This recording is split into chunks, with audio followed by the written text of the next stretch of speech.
Ashama akkam jirtu kabajamoo fi jaallatamoo maatii chaanalii YouTube kiyyaa.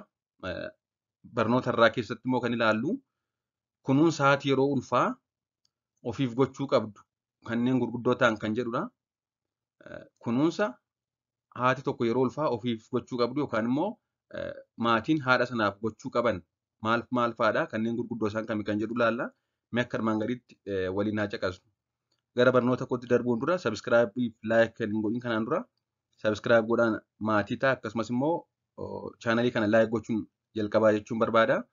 Akkasumas yaada qabaannaan gaaffii qabaannaan fayyaa irra ilaalchise koomentii jala naa kaa'uu dandeessu.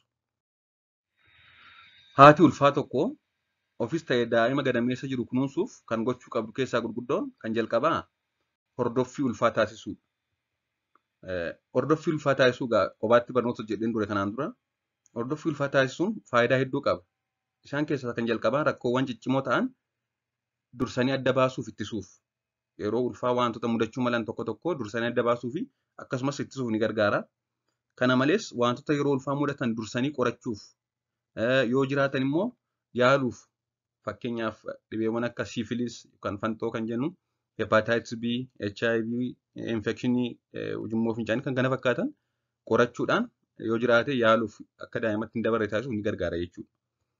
Garbiraan wantoota haadhaa fi daa'ima gadameessa jiruuf barbaachisan kennuuf ni gargaara hordoffiin ulfaa. Fakkeenyaaf ayireenii, fooliik asiid kan kana fakkaatan wantoota haadholii fayyadan akkasumas daa'ima gadameessa jiru fayyadan kennuuf ni gargaara. Kana malees immoo haadholiif ulfa ilaalchisee hubannoof barnoota kennuuf ni gargaara hordoffii ulfaa taasisuun. Kanaaf egaa hordoffii ulfaa taasisuun baay'ee barbaachisaadha jechuudha. Qabxiin lammaffaan nyaata fayya qabeessa nyaachuudha. Nyaata gaariidha jedhaman jechuudha. Keessumaa kan yeroo ulfaa daa'ima gadameessa jiruufis ta'ee haadha sanaaf kan hedduu barbaachisan waan hedduutu jiru. Isaan keessaa hedduun isaanii nyaata keessatti argamu. Akka waliigalaatti nyaata kanneen akka aannanii fi bu'aa aannanii jechuunis itittuu fi kanneen kana fakkaatan hanqaaqoo, kankillee, avokaadoo, muduraalee fi fuduraalee adda addaa, baaqelaa, taraa jechuunis akka biyya keenyaatti shiroo jechuudha. Xaafii, birookoolii, raafuu, foon bilchaatee fi kana fakkaatan nyaachuun barbaachisaadha. Haa ta'u malee nyaanni tokko jiru kan haadholiin yeroo ulfaa akka nyaanni gorfaman isaan kana kophaatti hojjedheera barnoota liinkii jalan isinii kaa'a. Haadholiin yeroo ulfaa nyaata kam nyaachuu hin qabanii kamtu gaarii miti kan jedhu isa kana liinkii isaa as jalan isinii kaa'a. Sadaffaan hanga danda'ametti ulfaatinni qaama ishee turtii ulfaa keessatti kiiloogiraama 11 hanga 16 qofa akka dabalu yaaluudha.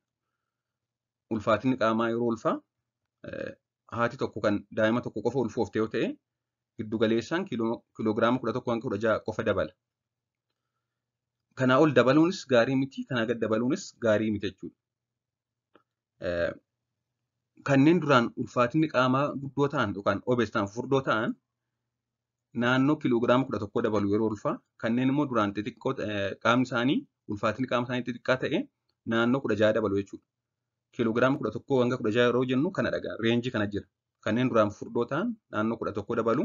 Kanneen duraan immoo qaqalloo ta'an ulfaatinni qaama isaanii xixiqqaa ta'e naannoo 16 dabalu jechuudha. Kanaa ol dabaluunis kanaa gad dabaluunis miidhaa mataasaa qaba. Ulfa ji'a 3 jalqabaa keessatti kiiloogiraama 1 hanga 2 qofa dabalu first trimester kan jennu ji'a 3 jalqabaa. Sanaa booda hanga da'umsaatti torbanitti walakkaa kiiloogiraamaa dabalu. Kun egaa dhumarratti kiiloogiraama 11 hanga 16 ta'a jechuudha. Kanneen lakkuu ulfaan ammoo giddu galeessaan kiiloogiraama 16 hanga 25 dabalu. Kana ilaalchisee qaama haadholii keessaa eessatu ulfaatina qaamaaf rispoonsibiliidha kan jedhu kanaan dura yookaan guyyaa muraasa dura barnoota jedheen ture isa ilaaluun ni danda'ama.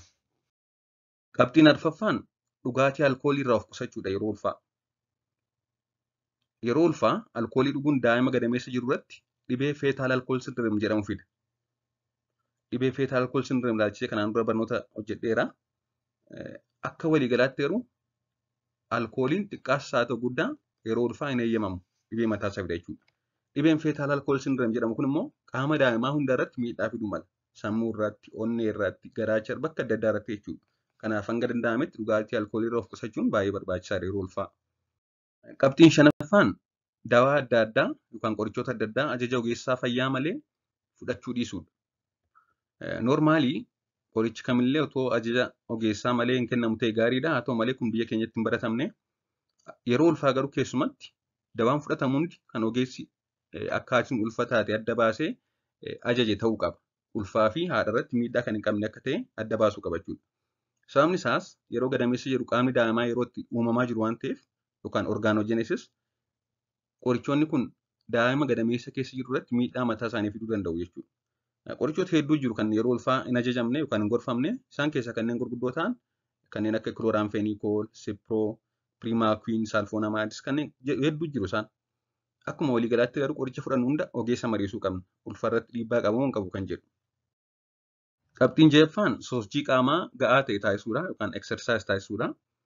Guyyaa guyyaatti daqiiqaa 30 sosochii qaamaa salphaa ta'an taasisuun baay'ee barbaachisaadha. Inni gara biraan immoo bishaan gahaa dhuguudha. Akkuma beekamu yeroo ulfaa dhiigni qaama keessa ni dabala. Ulfaatina qaamaa yeroo ulfaa dabalamu keessatti dhiigni hanga kiiloogiraama 2 ni dabala jechuudha. Kanaafuu bishaan gahaa dhuguun baay'ee barbaachisaadha. Kana malee bishaan gahaa dhuguun yeroo ulfaa gogiinsa garaa yeroo ulfaa mudatu ittisuuf ni gargaara. Akkuma beektan yeroo ulfaa gogiinsi garaa yookaan constipation kan jedhamu yeroo hedduu ni mul'ata. Kan ittisuuf wantoota gargaaran keessaa tokko bishaan gahaa dhuguudha. Kanneen biroonis jiru kanneen fakkeenyaaf akka nyaata faayibarii qaban nyaachuu sosochii qaamaa taasisuu akka jiranitti ta'e bishaan gahaa dhuguun baay'ee barbaachisaadha. Gara biraan deemsa konkolaataaf xiyyaaraa ilaalchiseedha. Yeroo ulfaa torban muraasa jalqabaa tariitii haqqeen hancufni baay'achuu tuttufuun kun baay'atee mijachuu dhiisuu danda'a. Haa ta'u malee yeroo ulfaa torban 14 hanga torban 28 gidduutti deemsa karaa deemuun mijataadha kan baay'ee haadholii rakkisnedha jechuudha. Haa ta'u malee hanga danda'ametti yeroo ulfaa guyyaatti sa'a 6 ol karaa deemuun gaarii miti. Deemsa sa'a 6 ol dheeratu konkolaataan deemuun gaarii miti jechuudha yeroo ulfaa. Gara biraan immoo akkasumas miila yerootti diriirsuu fi deebisuun sosochoosuun barbaachisaadha. Yeroo konkolaataa keessa taa'anii miila asiif achi diriirsuu kokottoonfatanii mataa yookaan bakka tokko taa'urraa eksersaayis gochuudha jechuudha miilaan. Takka as deebisuu, takka diriirsuu kan kana fakkaatu sochoosuu qabu miila isaanii. Torban 36 booda garuu deemsa xiyyaaraan deemuu taasisuun hin eeyyamamu.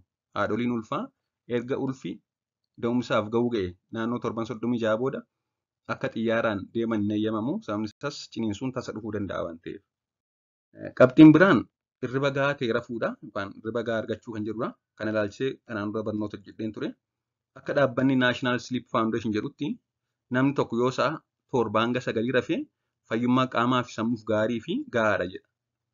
Kanaaf haadholiin yeroo ulfaa hirriba qulqulluu ta'e hirriba jeequmsa hin qabne giddu galeessaan sa'a 7 hanga 9 yoo rafan gahaadha. Kanaa ol rafuunis sa'a 10 ibsaa ol rafuun gaarii miti. Hirriba dhabuunis gaarii miti jechuudha. Akkasumas egaa ulfa ji'a 5 booda cinaacha bitaan rafuutu gorfama. Duddaan ciisuun xiqqoo rakkoo mataasaa qaba. Sababni isaas ujummoo dhiigaarra daa'imni gadameessa keessa jiru ciisee deddeebii dhiigaa irratti rakkoo fida waan ta'eef ulfa ji'a 5 booda cinaacha bitaan rafuutu gorfama. Akkasumas immoo yoo danda'ame tiraasii miila gidduu seenee haala suura irratti argitan kanaan akka isaan ciisan jajjabeessuutu gaariidha jechuudha. Qabxiilee gurguddoo haati yeroo ulfaa kunuunsa ofiif gochuu qabdu jedhee qabadhe isaan kanadha. Barnoota dabalataa barbaadan yeroo yerootti barnoonni hojjetama waan ta'eef sabiskiraayib gochuun hordofaa. Waan dhaggeeffattaniif hedduu galatooma. Turtii gaarii.